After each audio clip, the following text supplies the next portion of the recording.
யாரையும் தனிநபர்கள் யாருமே வந்து நம்பி இருக்காது.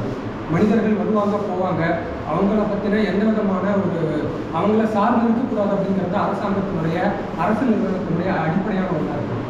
ஆனால் நாம் எல்லாம் மனிதர்களுடைய அடிப்படை வந்து அதற்கு நேர்மாறானது. நாம் வந்து ரொம்ப ரத்தமும் சதையுமானவர்கள், உணர்வு பூர்வமானவர்கள். அப்படி இருக்கும் பொழுது இது ரெண்டுக்கும் வந்து ஒரு மோதுகள் எப்பொழுதுமே இருந்துகிட்டே இருக்கும். அதாவது எந்த வகையிலுமே வந்து இறக்கப்படக்கூடாது.